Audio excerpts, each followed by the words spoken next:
Hello student, this is Shivani Chauhan. Welcome to easy path education. आज हम बात करेंगे आईटेप सेकंड सेमेस्टर की अंडरस्टैंडिंग इंडिया सेकंड के unit third that is science and technology. Okay, या तो ये यूनिट 4 होगी आपकी या फिर यूनिट थर्ड होगी। सो बेसिकली नाम इसका यही होगा, साइंस एंड टेक्नोलॉजी। सो इसमें आज हम पढ़ेंगे natural sciences, mathematics, physics, metallurgy and chemistry. इन सब के बारे में आज हम बात करेंगे। सो स्टार्ट करते हैं। सबसे पहले देखेंगे मैथमेटिक्स क्या होता है। सो मैथमेटिक्स मतलब जो आपका गणित होता है। सो बेसिकली अगर इसकी डेफिनेशन की बात करें तो it is a language of science.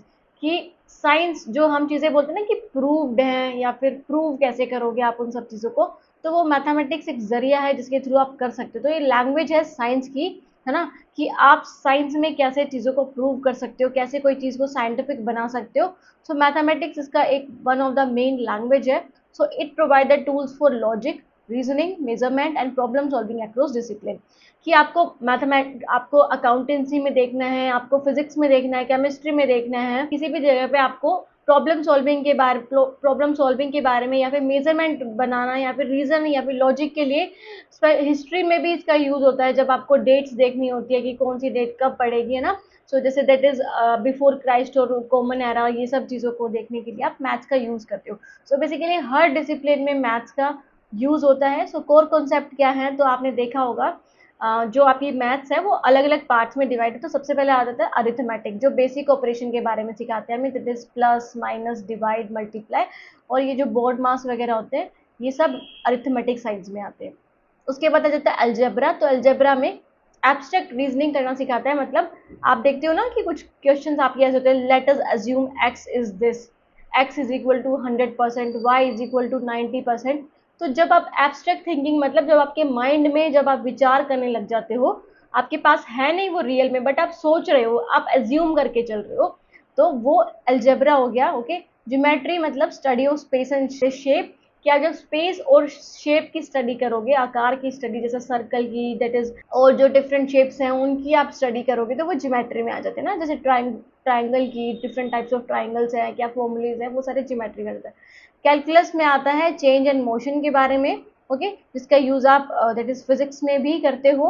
After that is statistics and probability, जिसका यूज आप दैट इज इकोनॉमिक्स में भी करते हो, है ना। इकोनॉमिक्स में भी करते हो, दैट इज स्टैटिस्टिकल इकोनॉमिक जिसको बोलेंगे।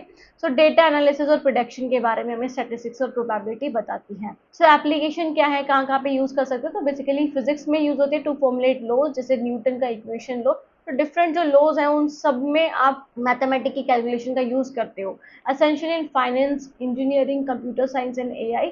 सो बेसिकली एआई तक में मैथमेटिक्स का यूज होता है, क्योंकि वहाँ पे आप कंप्यूटेशन करते हो, लैंग्वेज का यूज करते हो। तो डिफरेंट कंप्यूटेशंस करने के लिए आप एआई का यूज करते हो, फाइनेंस का, इंजीनियरिंग का, कंप्यूटर साइंस का। Foundational for data science and machine learning. तो डेटा साइंस पढ़ने के लिए और मशीन लर्निंग के बारे में जानने के लिए भी आपको मैथमेटिक्स की जानकारी होना ज़रूरी है। ओके, सो इंडिया के क्या कंट्रीब्यूशन रहा है, तो जीरो। जब आपने गाना भी सुना होगा, जब जीरो दिया मेरे भारत ने, है ना। तो मतलब जीरो किसने दिया था, जीरो डेसिमल सिस्टम, जो हमारे आर्यभट्ट थे, उन्होंने ये इंट्रोड्यूस किया कॉन्सेप्ट। भास्कराचार्य, फिर भास्कर जी ने बोलेंगे, फिर श्रीनिवास रामानुजन जो ग्रेट मैथमेटिशियन कहलाए जाते हैं। सो बेसिकली ये जो हमारे इंडिया के, आप बोल सकते हो इंडिया का कंट्रीब्यूशन रहा है, ये डिफरेंट जो मैथमेटिशियंस हैं जिन्होंने मैथ्स पे बहुत ज़्यादा काम किया था। ओके, तो आप ये लिख सकते हो पेपर में, हिंदी में भी है, इसको देख लेना। ओके, ठीक है। फिर उसके बाद आते थे फिजिक्स के बारे में। तो फिजिक्स क्या है, physics studies the fundamental law of nature. तो जब आपको फंडामेंटल लॉ के बारे में पता चले नेचर के, जैसे ये मोशन क्या होता है, ग्रेविटी क्या होती है, स्पेस क्या होता है ना, एनर्जी क्या होती है, टाइम क्या होता है। सो बेसिकली आपको इन सब चीज़ों के बारे में एक साइंटिफिक रूप में पता चल रहा है, तो उसकी स्टडी करती है physics. Okay, so core branches क्या है, सबसे पहले मैकेनिक्स है, थर्मोडाइनमिक्स है, इलेक्ट्रोमैग्नेटिज्म है, ऑप्टिक्स है, मॉडर्न फिजिक्स है। तो मैकेनिक्स आपको मोशन और फोर्सेस के बारे में बताती है, जो डिफरेंट टाइप ऑफ मोशन है या फोर्सेस है, ग्रेविटेशनल फोर्स और डिफरेंट टाइप। थर्मोडायनामिक्स हीट और एनर्जी के बारे में बताती है। इलेक्ट्रोमैग्नेटिज्म की जो मैग्नेट्स हैं वो कैसे वर्क करते हैं, उन सब चीज़ों के बारे में। ऑप्टिक्स में आपको साइट के बारे में, है ना, साइट और लाइट के बारे में आपको बताते हैं। मॉडर्न फिजिक्स में क्वांटम थ्योरी और रिलेटिविटी सब आ जाती है। जो साइंस बैकग्राउंड से बिलोंग करते होंगे उनको बहुत इजीली इन सब चीज़ों के बारे में पता होगा।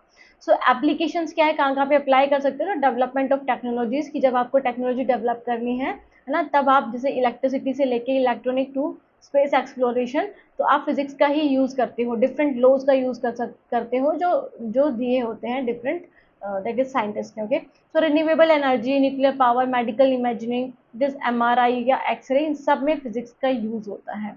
फाउंडेशन फॉर इंजीनियरिंग, की इंजीनियरिंग के लिए जो फाउंडेशन रखी जाती है वो फिजिक्स के थ्रू ही रखी जाती है, मतलब आप घर कैसे बना रहे हो, आर्किटेक्चर कर रहे हो अपना।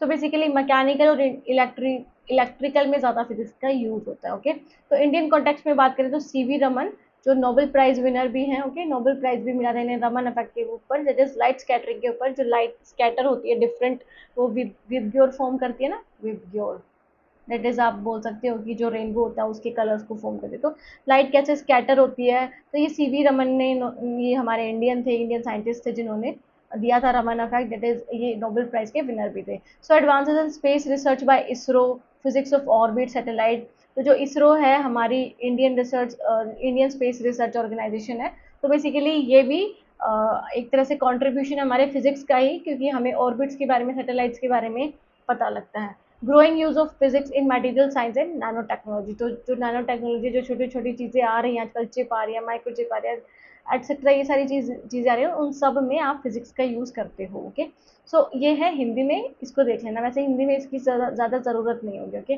सो आफ्टर दैट इज केमिस्ट्री, तो केमिस्ट्री का क्या यूज़ है, सो केमिस्ट्री स्टडीज है composition, properties and transformation of matter, कि डिफरेंट ट्रांसफॉर्मेशन कैसे होते हैं, मैटर से लिक्विड से गैस कैसे बनता है, गैस से लिक्विड कैसे बनता है, कॉम्पोजिशन के बारे में कि कैसे आप दो चीज़ों को मिला करके एक नया नया रूप बना लेते हो, प्रॉपर्टीज के बारे में आपको बताता है chemistry. Okay, so core areas क्या है, physical chemistry, that is principle of physics applied to chemical chemical system की, फिजिकल केमिस्ट्री क्या होती है कि आप फिजिक्स के प्रिंसिपल्स को अप्लाई करते हो केमिकल सिस्टम्स में। ओके, और जैसे आपने पढ़ा था ना, that is matter, state of matter, जो सॉलिड लिक्विड गैस होते हैं, उनको आप कैसे देखोगे, लिक्विड से कैसे आप गैस में बनाओगे सब्सटेंस को, गैस से कैसे लिक्विड में कन्वर्ट करोगे, तो वो सब फिजिक्स में केमिस्ट्री में आ जाता है। ऑर्गेनिक केमिस्ट्री आपको कार्बन कंपाउंड्स के बारे में बताती है, इनऑर्गेनिक केमिस्ट्री मिनरल्स के बारे में, मेटल्स के बारे में, नॉन कार्बन कंपाउंड्स के बारे में, कि कैसे कैसे मिलकर बने हैं, क्या क्या इनमें मेटल्स या फिर नॉन मेटल्स यूज होते हैं जिसकी वजह से ये फॉर्म होते हैं। ओके, एनालिटिकल केमिस्ट्री आपको बताती है आइडेंटिफाइंग द सब्सटेंसेस, की डिफरेंट सब्सटेंसेस के बारे में कैसे आप आइडेंटिफाई करोगे, कैसे उनको देखोगे कि ये कितना पुराना है, ये सारी चीज़ें एनालिटिकल केमिस्ट्री बताती है। Biochemistry, chemistry of living organism, की लिविंग ऑर्गेनिज्म पे जब आप केमिस्ट्री करते हो, मतलब आप कुछ रासायनिक चीज़ें करते हो, तो बायोकेमिस्ट्री में आ जाता है। एप्लीकेशंस क्या है, फार्मास्यूटिकल साइंस में केमिस्ट्री का बहुत ज़्यादा यूज होता है, मतलब दवाइयाँ बनाने में, एग्रीकल्चर में दैट इज फर्टिलाइजर और पेस्टिसाइड्स बनाने में, फूड इंडस्ट्री में आप केमिस्ट्री का बहुत ज़्यादा यूज करते हो ना। So clean energy, that is hydrogen fuel और बैटरीज बनाने में भी केमिस्ट्री का यूज होता है, कि आप डिफरेंट कंपोनेंट्स को, डिफरेंट चीज़ों को कंबाइन करके एक नया फॉर्मेशन करते हो। फोरेंसिक साइंस में और एनवायरमेंटल प्रोटेक्शन में भी आप क्या करते हो, आप देखते हो ना, जो फोरेंसिक साइंस डिपार्टमेंट होते हैं वो चीज़ों को कैसे करते हैं कि आपके सैंपल्स ले लेते हैं, फिर उससे निकालते हैं कि क्या रीज़न रहा होगा इस सब चीज़ों का, तो बेसिकली वो केमिस्ट्री की हेल्प से ही करते हैं। ठीक है, इंडियन साइंस सिग्निफिकेंस क्या है, तो एंशियंट इंडियन टेक्स्ट लाइक रस शास्त्र, ठीक है, रासायनिक शास्त्र जिसे बोलते हैं, केमिस्ट्री को रासायनिक शास्त्र बोलते हैं। सो रस शास्त्र डिस्कस मेटलर्जी एंड एल्केमी, तो इन्होंने मेटलर्जी, मेटल्स के ऊपर बताया था, कि मेटल्स, डिफरेंट मेटल्स की स्टडी के ऊपर बताया था। India's chemistry industry is, sorry, India's chemical industry is one of the largest globally today. Okay, तो इंडिया की केमिकल इंडस्ट्री, जैसे आप फार्मास्यूटिकल की बात कर लो, दवाइयों की बात करो, तो बहुत बड़ी एक लार्ज इंडस्ट्री, यहाँ से बहुत सारी दवाइयाँ भी एक्सपोर्ट होती हैं। Okay, green chemistry is emerging in response to environmental concern, तो ग्रीन केमिस्ट्री भी बहुत ज़्यादा बढ़ने लग रही है, कि क्योंकि एनवायरमेंटल कंसर्न को देखते हुए, एनवायरमेंटल में जो इतनी सारी चीज़ें हो रही है, जैसे पोल्यूशन हो रहा है, डिफरेंट टाइप्स ऑफ पोल्यूशन हो रहे हैं, है ना, तो उन सबको देखते हुए ग्रीन केमिस्ट्री पे भी ज़्यादा जोर दिया जा रहा है। ओके, मतलब आप किसका यूज़ करो, सस्टेनेबल एनर्जी का यूज़ करो। Okay, after that is the, ये आपको हिंदी में मिल जाएगा, रसायन विज्ञान के बारे में। ओके, सारे इसकी जो अभी इंग्लिश में था वही हिंदी में है। Okay, so after that is the fourth one is metallurgy, तो मेटलर्जी क्या है, metallurgy is the science and technology of metals and alloys, their extraction, processing, properties, कैसे आप अलॉयज बनाते हो, कैसे आप मेटल्स बनाते हो, कैसे इनका कंपोजिशन होता है, उन सब बेसिकली आप बोल सकते हो, केमिस्ट्री से ही निकल के आया है मेटलर्जी, तो इसमें मेटल्स की स्टडी करते हो आप बेसिकली। ओके, सो की एरियाज क्या है, एक्सट्रैक्टिव मेटलर्जी, जो ये बताते हैं from ores, that is iron, copper और एल्यूमिनियम, ठीक है, जो आयरन, कॉपर और एल्यूमिनियम का होता है वो सारी चीज़ें ये बताती है। ओड्स के बारे में। फिजिकल मेटलर्जी आपको स्ट्रक्चर और मैकेनिकल प्रॉपर्टीज़ के बारे में बताती है डिफरेंट मेटल्स के।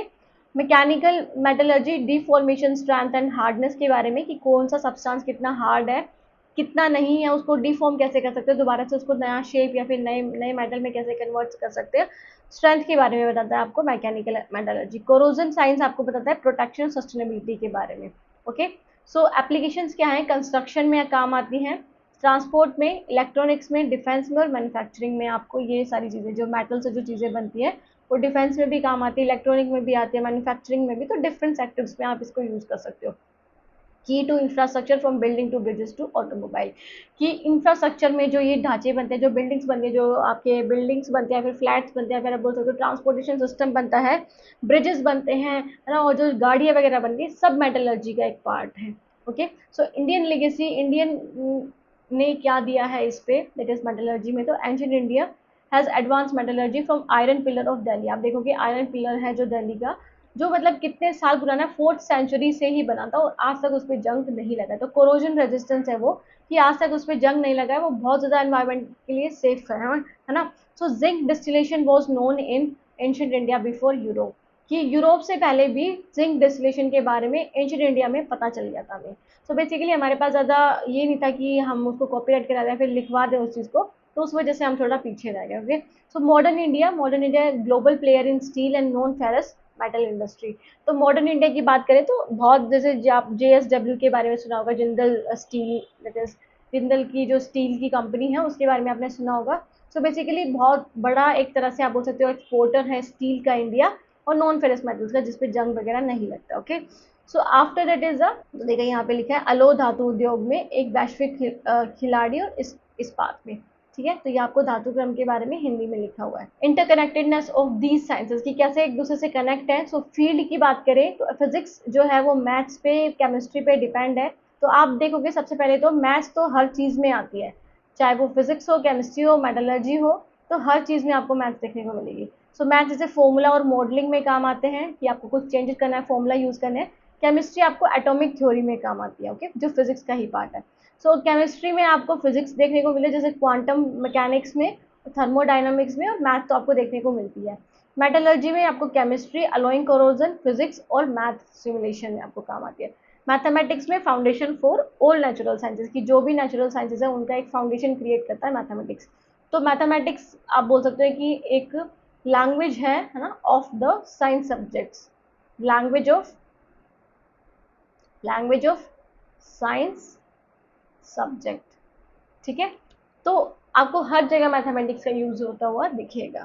ठीक है, सो स्टूडेंट, ये थी बहुत छोटी सी वीडियो, बहुत छोटा सा टॉपिक, जो आपका एक तरह से आप बोल सकते हो कि लास्ट टॉपिक रह गया था। इसके बाद अगर कोई टॉपिक है वो भी बता दीजिएगा, ताकि मैं उस पर वीडियो बना दूँ। तो thank you so much student for watching the video. मिलते हैं नेक्स्ट वीडियो में, तब तक के लिए take care, bye, have a nice day. और हाँ, एक चीज़ और, कि आप दैट इज व्हाट्सएप पे, मैंने व्हाट्सएप पे भी एक चैनल क्रिएट कर दिया इजीपथ एजुकेशन के नाम से। तो उसका लिंक और उसका स्कैनर आपको, दैट इज आपको QR कोड आपको दिख जाएगा, that is in post section में। तो वहाँ पे जाके आप उसको स्कैन कर सकते हैं, या फिर आप लिंक पे क्लिक करके ज्वाइन कर सकते हैं। Okay, so thank you so much for watching the video. मिलते हैं नेक्स्ट वीडियो में, तब तक के लिए take care, bye, have a nice day.